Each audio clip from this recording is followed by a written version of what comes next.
It was the first weekend of a new year, and what better way to start off the year than exploring one of our great national parks? We were staying in Cave City, Kentucky, on the outer edge of Mammoth Cave National Park. It was our last day of a 3-day weekend. We had already experienced a cave tour within the national park, as well as hiked some river bluff trails and checked out some of the unique shops in the area. But we wanted to end the trip with a bang, and when you're in cave country, that means going underground. This time, however, we decided to experience one of the area's private caves. Though there are several to choose from, we decided to visit Diamond Caverns. They are the fourth longest operating show cave in America, giving tours for more than 150 years, with a reputation for being one of the most decorated show caves in Kentucky. And by decorated, I mean cave formations, such as dripstones, flowstones, stalactites and stalagmites, all the stuff that makes caves feel otherworldly and almost alien. That's something that's kind of missing from the national park caves. They are easily the biggest and longest caves, but only a few spots have actual formations. Diamond Caverns is literally surrounded by Mammoth Cave National Park and is within the Mammoth Cave Area International Biosphere Reserve. During the formation of the park in the 1930s and 40s, the park did try to buy out Diamond Caverns, but the owners at the time refused to sell, and the park didn't really pursue it since Diamond Caverns weren't actually connected to Mammoth Cave itself. We arrived at Diamond Caverns that morning a little after 10 a.m. and went into the gift shop to buy tickets for our tour. The family in front of us bought the last tickets for the 10:30 tour, which meant we would have to wait for the 11 o'clock tour. So we browsed the gift shop's many souvenirs and amazing rock collections.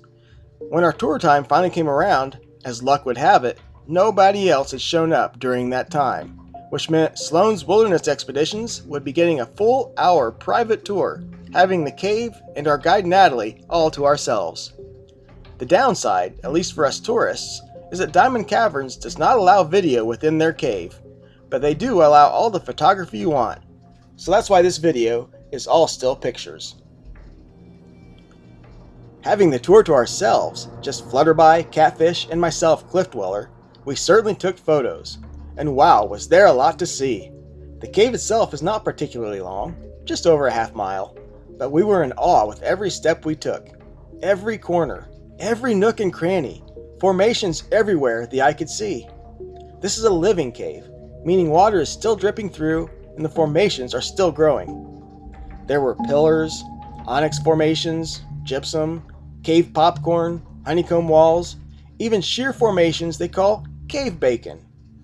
Our guide Natalie filled us in on the history of the cave, how it was discovered by a slave in 1859, and the Kentucky Cave Wars that took place in the early 20th century when as many as 17 private show caves competed for tourist business.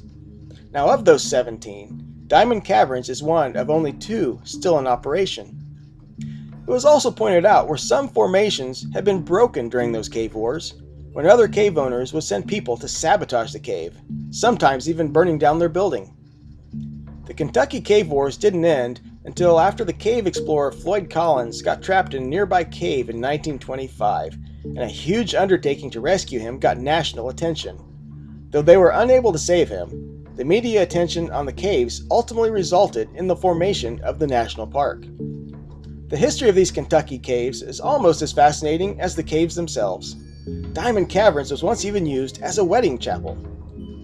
Now there are more caves here than what you'll see on this tour, but they are off limits due to their fragile nature, rare formations, and even more rare cave life. Diamond Caverns is doing their part in conservation.